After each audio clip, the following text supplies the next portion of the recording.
ഇന്നത്തെ തമ്പനയിൽ നിങ്ങൾ കണ്ടിട്ടുണ്ടായിരിക്കും കണ്ണിന്റെ ആരോഗ്യം മെച്ചപ്പെടുത്തുന്നതിന് വേണ്ടിയിട്ട് നമ്മൾ കഴിക്കേണ്ട 10 തരത്തിലുള്ള ആഹാരങ്ങൾ എന്തൊക്കെയാണ്. ഇന്ന് നമ്മുടെ നാട്ടിൽ ഏറ്റവും കൂടുതൽ ആളുകൾക്ക് ഉള്ള ഒരു ബുദ്ധിമുട്ടെന്ന് പറഞ്ഞാൽ നേത്ര സംബന്ധമായിട്ടുള്ള പ്രശ്നങ്ങളാണ്. അതായത് ഇപ്പൊ ഞാൻ വെച്ചിരിക്കുന്ന പോലെ കണ്ണാടി വെക്കാത്ത ആളുകൾ വളരെ കുറവാണെന്ന് പറയാം.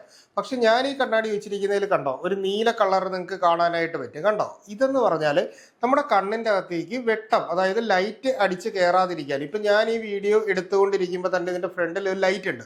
അപ്പൊ ഇങ്ങനെ അമിതമായിട്ട് ലൈറ്റ് കയറാതിരിക്കുന്നതിന് വേണ്ടിയിട്ടുള്ള ഫിൽറ്റർ ചെയ്തിട്ടുള്ള കണ്ണാടികൾ നമുക്ക് ഉപയോഗിക്കുന്നത് വളരെ നല്ലതാണ്, ഒരുപാട് ദൂരം യാത്ര ചെയ്യുന്നവർക്കൊക്കെ. പക്ഷേ ഇത് പവേർഡ് അല്ലാത്ത ഒരു ഗ്ലാസ് ആണ്. പക്ഷെ ഇത്തരത്തിൽ പവേർഡ് ഗ്ലാസ്സുകൾ നമുക്ക് യൂസ് ചെയ്യാൻ പറ്റും. അപ്പോൾ ഇങ്ങനെ നമ്മുടെ കണ്ണിനെ എങ്ങനെ സംരക്ഷിക്കാം എന്നുള്ളതും ആഹാരത്തിലൂടെ എങ്ങനെ നമുക്ക് നമ്മുടെ കണ്ണുകളെ കുറച്ചുകൂടി ഇമ്പ്രൂവ് ആക്കി എടുക്കാം, അല്ലെങ്കിൽ രോഗങ്ങൾ വന്നിട്ടുള്ള ആളുകൾക്ക് അതിനി കൂടാതിരിക്കുന്നതിനും ഇപ്പോൾ ഉള്ള വിഷൻ എങ്ങനെ നമുക്ക് ഇമ്പ്രൂവ് ചെയ്തെടുക്കാം എന്നുള്ള കാര്യത്തെയും പറ്റിയിട്ടാണ് ഇന്നത്തെ എപ്പിസോഡിൽ ഞാൻ സംസാരിക്കുന്നത്. ഇതിൻ്റെ വേണ്ടിയിട്ട് നമുക്ക് വീട്ടിൽ ചെയ്യാൻ പറ്റുന്ന ചില ക്രിയാ രീതികളെ പറ്റിയിട്ട് ഞാൻ ഈ വീഡിയോയിൽ പറയുന്നുണ്ട്. അപ്പോൾ അതൊക്കെ നിങ്ങൾക്ക് വീട്ടിൽ ചെയ്ത് നോക്കാനും പറ്റുന്നതാണ്. അപ്പോൾ ഇതിൽ ഏറ്റവും പ്രധാനപ്പെട്ട നമ്മുടെ കണ്ണിന് വേണ്ട ആഹാരങ്ങളെ പറ്റിയിട്ട് നമുക്ക് വരാം.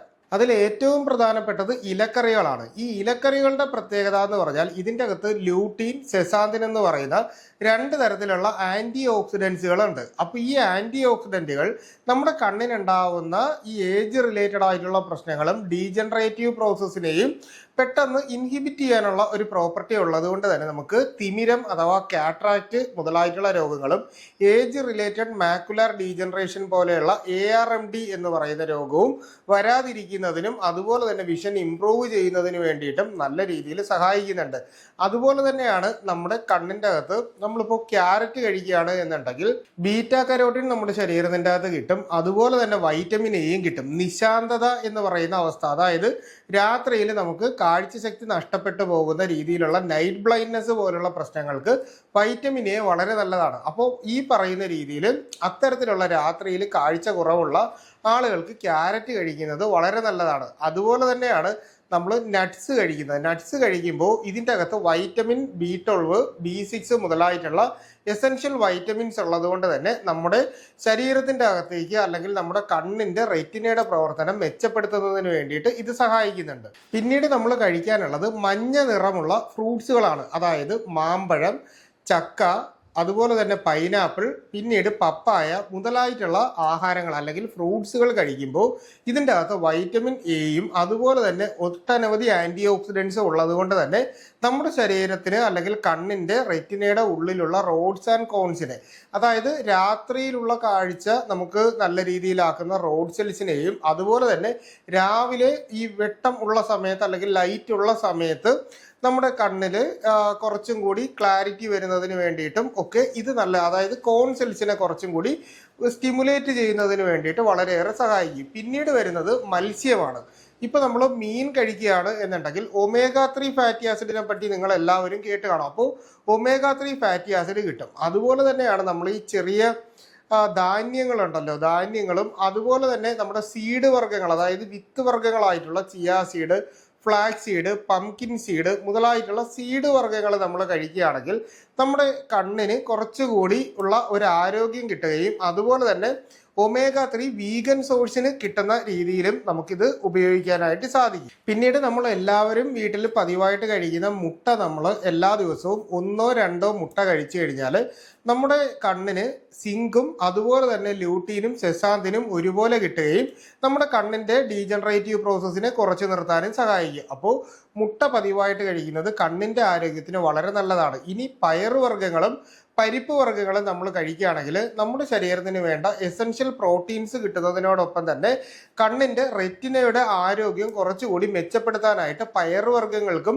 പരിപ്പ് വർഗ്ഗങ്ങൾക്കും സാധിക്കും. പിന്നീട് മധുരക്കിഴങ്ങ് നമ്മൾ പതിവായിട്ട് കഴിക്കുന്നത്, അതായത് ചെറിയ അളവിൽ, ഒരുപാട് എടുക്കണം എന്നല്ല, 1 കപ്പ് മധുരക്കിഴങ്ങ് നമ്മൾ പുഴുങ്ങിയിട്ട് കഴിക്കുകയാണ് എന്നുണ്ടെങ്കിൽ ഇത് നമ്മുടെ കണ്ണിൻ്റെ ആരോഗ്യത്തിന് വളരെ നല്ലതാണ്. വൈറ്റമിൻ എ നമുക്ക് കിട്ടുന്നുണ്ട്, അതുപോലെ തന്നെ ആൻറ്റി ഓക്സിഡൻസും മിനറൽസും നമുക്ക് കിട്ടുന്നുള്ളത് കൊണ്ട് തന്നെ നമ്മുടെ കണ്ണിൻ്റെ ആരോഗ്യം കുറച്ചുകൂടി മെച്ചപ്പെടുത്തുന്നതിനും കണ്ണിൻ്റെ കോർണിയ, അതായത് ഈ ഫ്രണ്ടിലുള്ള ഭാഗത്തിൻ്റെ തിളക്കം കുറച്ചുകൂടി വർദ്ധിക്കുന്നതിന്, അതായത് ഒരു ഡ്രൈനെസ് ഒഴിവാക്കി നമുക്ക് മുന്നോട്ട് പോകാമല്ലോ. അപ്പോൾ ആ ഒരു രീതിയിലുള്ള പ്രശ്നങ്ങൾ ഒഴിവാക്കുന്നതിനും ഇത് വളരെയേറെ സഹായിക്കുന്നുണ്ട്. ഇനി കണ്ണിൻ്റെ അകത്ത് പലർക്കും ഉണ്ടാകുന്ന ഒരു പ്രശ്നം എന്ന് പറഞ്ഞാൽ ഗ്ലോക്കോമ, കണ്ണിൻ്റെ പ്രഷർ കൂടുന്ന രീതിയിലും തിമിരം ഉണ്ടാകുന്ന രീതിയിലും ദൂരോട്ടുള്ള കാഴ്ചകൾ കാണാൻ പറ്റാത്ത രീതിയിലും അടുത്തുള്ള കാഴ്ച കാണാൻ പറ്റാത്ത രീതിയിൽ, അതായത് ന്യൂസ് പേപ്പർ വായിക്കാൻ ബുദ്ധിമുട്ടുള്ളത്. അപ്പോൾ ഈ പറയുന്ന രീതിയിൽ പലതരത്തിലുള്ള പ്രശ്നങ്ങൾ വരും.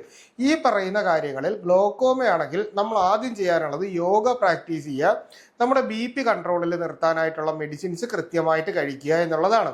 ഇനി നമ്മുടെ കണ്ണിൻ്റെ അകത്ത് ഉണ്ടാകുന്ന ഡയബറ്റിക് റെറ്റിനോപ്പതി പോലുള്ള പ്രശ്നങ്ങളാണെങ്കിൽ നമ്മൾ ഷുഗർ നല്ല രീതിയിൽ കൺട്രോൾ ചെയ്ത് മുന്നോട്ട് പോയി കഴിഞ്ഞാൽ നമുക്ക് ആ പറയുന്ന പ്രശ്നം ഒഴിവാക്കാനായിട്ട് സാധിക്കും. ഇനി ഞാൻ ആദ്യം പറഞ്ഞതുപോലെ നിങ്ങളിപ്പോൾ ഒരു ഡിജിറ്റൽ ഡിസ്പ്ലേ ഒരുപാട് യൂസ് ചെയ്യുന്ന, അല്ലെങ്കിൽ മൊബൈലോ കമ്പ്യൂട്ടറോ അല്ലെങ്കിൽ ഇതുപോലെ ഷൂട്ടിങ്ങോ അങ്ങനെയുള്ള കാര്യങ്ങളൊക്കെ ചെയ്യുന്നുണ്ടെങ്കിൽ നമ്മൾ ഇത്തരത്തിലുള്ള ബ്ലൂ ഫിൽട്ടർ വരുന്ന ബ്ലൂ കട്ട് ലെൻസസ് യൂസ് ചെയ്ത് കഴിഞ്ഞാൽ കണ്ണിൻ്റെ അകത്തേക്ക് അമിതമായിട്ടുള്ള ലൈറ്റ് പാസ് ചെയ്യാതിരിക്കും. ഒരുപാട് ദൂരം നമ്മൾ ഇപ്പോൾ ഡ്രൈവ് ചെയ്യുന്ന സ്വഭാവം ഉണ്ടെങ്കിൽ ആ ഒരു സമയത്തും നമുക്ക് ഈ പറയുന്ന രീതിയിൽ ബ്ലൂ ഫിൽട്ടറുകൾ ഉള്ള കണ്ണടകൾ നമുക്ക് യൂസ് ചെയ്യാനായിട്ട് സാധിക്കും. ഇനി അടുത്തതായിട്ട് മൊബൈലിൻ്റെയും കമ്പ്യൂട്ടറിൻ്റെയും ഉപയോഗം പരമാവധി നമ്മൾ ഡിസ്പ്ലേ ടൈം കുറയ്ക്കുക. അതുപോലെ തന്നെ ഇത്തരത്തിൽ ഉപയോഗിക്കുന്ന ആളുകൾ ഓരോ 20 മിനിറ്റ് കൂടുമ്പോഴും നമ്മളൊരു 20 അടി ദൂരത്തോട്ടുള്ള എന്തെങ്കിലും ഒരു വസ്തുവിലേക്ക് നോക്കിയിട്ട് നമ്മുടെ കണ്ണ് 20 പ്രാവശ്യം ബ്ലിങ്ക് ചെയ്യുക, അതായത് 20-20-20 റൂൾ എന്ന് പറയാം. അപ്പോൾ ഇങ്ങനെ ചെയ്യുമ്പോൾ കണ്ണിൽ കണ്ണുനീര് സ്പ്രെഡ് ആവാനും കണ്ണ് കുറച്ചും കൂടി എനർജറ്റിക് ആയിട്ട് ഇരിക്കുന്നതിനും കണ്ണിന് ഉണ്ടാകുന്ന സ്ട്രെയിൻ ഒഴിവാക്കാനും നമുക്ക് സാധിക്കും. ഇനി അത്യാവശ്യം നല്ല രീതിയിൽ വെള്ളം കുടിക്കേണ്ടത് വളരെ നല്ലതാണ്. ഇത്തരത്തിലുള്ള ഗ്ലാസ്സുകൾ ഉപയോഗിക്കുക. അടുത്തതായിട്ട് വീട്ടിൽ ചെയ്യാൻ പറ്റുന്ന 1-2 കാര്യങ്ങൾ ഞാൻ പറഞ്ഞുതരാം. അതിൻ്റെ അകത്ത് ഏറ്റവും പ്രധാനപ്പെട്ടത്, നമ്മൾ ത്രിഫല ചൂർണം നമുക്ക് ഈ പറയുന്ന ആയുർവേദ ഷോപ്പുകളിൽ നിന്ന് വാങ്ങാനായിട്ട് കിട്ടും.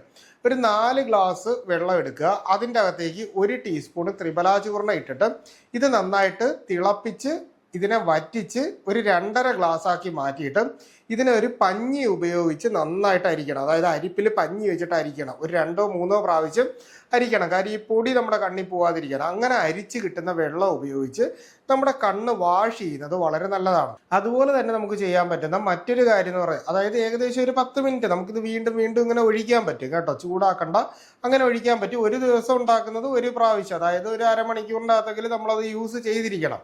അങ്ങനെ ചെയ്യുക. അടുത്തതെന്ന് പറഞ്ഞാൽ നമുക്ക് സാധാരണ നല്ല ചൂടാക്കി തണുപ്പിച്ച വെള്ളം ഉപയോഗിച്ച് ഇടയ്ക്കിടയ്ക്ക് നമ്മുടെ കണ്ണ് കഴുകുന്നത്, അതായത് 1-2 മണിക്കൂർ കൂടുമ്പോൾ കണ്ണ് കഴുകുന്നത് നമ്മുടെ കണ്ണിൻ്റെ ആരോഗ്യത്തിന് വളരെ നല്ലതാണ്. അടുത്തതായിട്ട് കണ്ണിന് അമിതമായിട്ട് ഒരു സ്ട്രെയിൻ വന്നിട്ട് നമുക്ക് തലവേദന പോലെ അനുഭവപ്പെടുന്ന ആളുകളുണ്ടെങ്കിൽ നിങ്ങൾ കറ്റാർവാഴ എടുത്തിട്ട് അതിൻ്റെ ജെല്ല് എടുക്കുക. ജെല്ലെടുത്തിട്ട് നമ്മുടെ കണ്ണടച്ചിട്ട് കണ്ണിൻ്റെ മുകൾ ഭാഗത്തായിട്ട് കുറച്ച് സമയം വെച്ചിട്ട് ഒരു പാക്ക് പോലെ വെച്ചിട്ട് നമ്മളൊരു തുണി ഉപയോഗിച്ച് കെട്ടിയിട്ട് കിടക്കുകയാണെങ്കിൽ നമുക്ക് നല്ല രീതിയിൽ ഈ സ്ട്രെയിൻ ഒഴിവാക്കി എടുക്കാനായിട്ട് സാധിക്കും. അപ്പോൾ ഇത്തരത്തിൽ വളരെ സിമ്പിളായിട്ട് നമുക്ക് വീട്ടിൽ ചെയ്യാൻ പറ്റുന്ന ചില കാര്യങ്ങളുണ്ട്. ഇനി ചിലരെ സംബന്ധിച്ച് ഇപ്പോൾ കറ്റാർവാഴ കിട്ടിയില്ലെങ്കിൽ നമ്മൾ സാധാരണ തണുത്ത വെള്ളം, അതായത് ഫ്രിഡ്ജിൽ നിന്ന് എടുക്കുന്നതല്ല, സാധാരണ പൈപ്പ് വാട്ടർ ചൂടാക്കി തണുപ്പിച്ച് എടുത്ത വെള്ളത്തിൻ്റെ അകത്ത് നമ്മളൊരു പഞ്ഞി മുക്കിയിട്ട് നമ്മുടെ കണ്ണിൻ്റെ മുകൾ ഭാഗത്തായിട്ട് ഇട്ട് കഴിഞ്ഞാൽ നമുക്ക് ഇത്തരത്തിലുള്ള പ്രശ്നങ്ങൾ നല്ല രീതിയിൽ ഈ സ്ട്രെയിനും മറ്റു കാര്യങ്ങൾ ഒഴിവാക്കാനായിട്ട് സാധിക്കും. ഇനി നമ്മളിപ്പോൾ ഗ്ലാസ് വെക്കുന്ന ആളാണെങ്കിലും ഗ്ലാസ് വെക്കാത്ത ആളാണെങ്കിലും നമുക്ക് കണ്ണിന് എന്തെങ്കിലും തരത്തിലുള്ള ഒരു ബുദ്ധിമുട്ട് വന്നു കഴിഞ്ഞാൽ നമ്മുടെ കണ്ണിൻ്റെ പവർ ഒന്ന് ചെക്ക് ചെയ്ത് നോക്കേണ്ടത് വളരെ അത്യാവശ്യമാണ്. നമ്മൾ 6 മാസത്തിലൊരിക്കലോ ഇല്ലെങ്കിൽ വർഷത്തിലൊരിക്കലെങ്കിലും നമ്മുടെ കണ്ണ് കൃത്യമായിട്ടൊന്ന് പരിശോധിച്ച് നോക്കേണ്ടത് വളരെ നല്ലതാണ്. നമുക്ക് ഇത്തരത്തിലുള്ള ഓവർ സ്ട്രെയിനിങ്ങും പ്രശ്നങ്ങളും നമ്മുടെ കണ്ണിനുണ്ടെങ്കിൽ തീർച്ചയായിട്ടും നിങ്ങൾ ഈ പറഞ്ഞ കാര്യം ചെയ്തു നോക്കുക.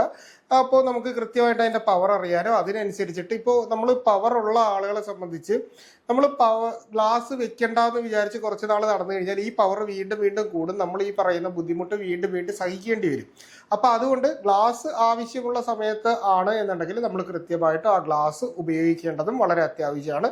റെഗുലർ ചെക്കപ്പുകളും ചെയ്ത് നോക്കുക എന്നുകൂടി പറയുകയാണ്. ഇത്തരത്തിലുള്ള ആഹാരങ്ങൾ കൂടി ജീവിതത്തിൻ്റെ ഭാഗമാക്കേണ്ടതും വളരെ അത്യാവശ്യമാണ്. അപ്പോൾ ഈ വിഷയവുമായിട്ട് ബന്ധപ്പെട്ട് എന്തെങ്കിലും സംശയങ്ങൾ ഉണ്ടെങ്കിൽ അത് നിങ്ങൾ കമൻ്റായിട്ടോ വാട്സാപ്പിൻ്റെ നമ്പറിലോ ചോദിക്കുക. കൃത്യമായിട്ടുള്ള റിപ്ലൈ നിങ്ങൾക്ക് കിട്ടുന്നതായിരിക്കും. ഇത്തരത്തിലുള്ള പുതിയ പുതിയ അറിവുകളായിട്ട് നമുക്ക് വീണ്ടും മറ്റൊരു അവസരത്തിൽ കണ്ടുമുട്ടാം. അതുവരെ എല്ലാവർക്കും ഗുഡ് ബൈ.